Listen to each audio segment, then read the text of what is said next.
హర్యానా పోలీసులు అరెస్టు చేసిన జ్యోతి మల్హోత్రా కేసులో సంచలన వాస్తవాలు బయటకు వస్తున్నాయి.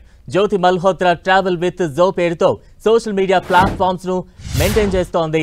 అలానే ఆమె పాకిస్తాన్ సహా అనేక దేశాలు తిరిగి వచ్చిన విషయం యూట్యూబ్ వీడియోలు చూస్తేనే అర్థమవుతోంది. అయితే పాకిస్తాన్ ఆమెను తమకు ప్రాక్సీగా సమాచారం చేరవేసేందుకు ఓ పావుగా వాడుకుంటోందనే ఆరోపణలు వస్తున్నాయి. గతేడాది స్వయంగా ఆమె పోస్ట్ చేసిన వీడియోలో పాకిస్తాన్ హై కమిషనర్ డిన్నర్లో పాల్గొన్నట్లు కనిపిస్తోంది. 2024 మార్చి 30న ఈ వీడియో పోస్ట్ అయింది. పాక్ జాతీయ దినోత్సవం సందర్భంగా ఇక్కడకు వచ్చినట్లు సదరు వీడియోలో చెప్పిందామె.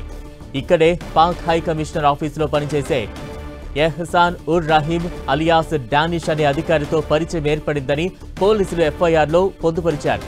ఈ డానిష్ నే ఇండియన్ గవర్నమెంట్ మే 13న వెంటనే దేశం విడిచి వెళ్లాలని ఆదేశించింది. అంతేకాదు పాకిస్తాన్లోని డానిష్ తో నిరంతరం టచ్ లో ఉండటమే కాదు, పహల్గామ్లో దాడికి ముందు కూడా పాకిస్తాన్లోనే ఉన్నట్లు చెబుతున్నారు. ఆ తర్వాత కూడా తన యూట్యూబ్ ఛానల్లో జ్యోతి మల్హోత్రా పాక్ మద్దతుగా అభిప్రాయాలు చెప్పడం నిఘా దర్యాప్తు సంస్థల దృష్టిలో ఉంది.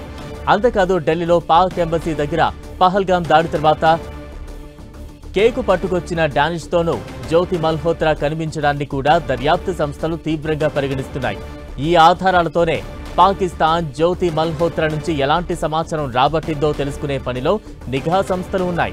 వాస్తవానికి పాకిస్తాన్ డైరెక్ట్ గా కాకుండా పాకిస్తానీ ఇంటెలిజెన్స్ ఆపరేటివ్స్ పేరుతో ఇతర దేశాల్లో గూఢచర్యం చేస్తోందని చెప్తూ ఉంటారు. ఇందులో భాగంగానే జ్యోతి మల్హోత్రాను కూడా తమ అసెట్ గా పాకిస్తాన్ వాడుకుందనే ఆరోపణలు ఉన్నాయి. ఈ విచారణలోనే జ్యోతి మల్హోత్రా పాకిస్తాన్ ఇంటెలిజెన్స్ ఆపరేటివ్స్ తో టచ్ లో ఉన్నట్టు తెలిసింది. అసలు తాను పాకిస్తాన్ కు గూఢచారి పాత్రలో సహకరిస్తున్నట్లు జ్యోతి మల్హోత్రాకు తెలుసో లేదో కూడా దర్యాప్తు సంస్థలు తేల్చబోతున్నాయి.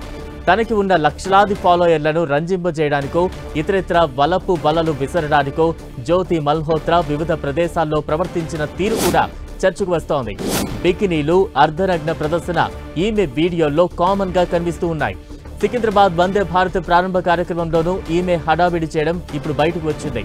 ఈమె చేసిన వీడియోలను డీకోడ్ చేస్తే పాకిస్తాన్ అనుకూల కంటెంట్ అప్లోడ్ చేస్తున్నట్లు కొందరి అంచనా. కోవిడ్ సమయం వరకు గురుగ్రామ్లోని ఓ కంపెనీలో పనిచేసిన జ్యోతి మల్హోత్రా ఆ తర్వాతే బ్లాగర్ అవతారం ఎత్తినట్టు తెలుస్తోంది. అలాగే 2023లో విజిటింగ్ వీసా కోసమే పాకిస్తాన్ హై కమిషనర్ ను కలిసిందని చెబుతున్నారు. అయితే ఆమె కనీసం 3 సార్లు పాకిస్తాన్ వెళ్లినట్లు పోలీసులు చెబుతున్నారు.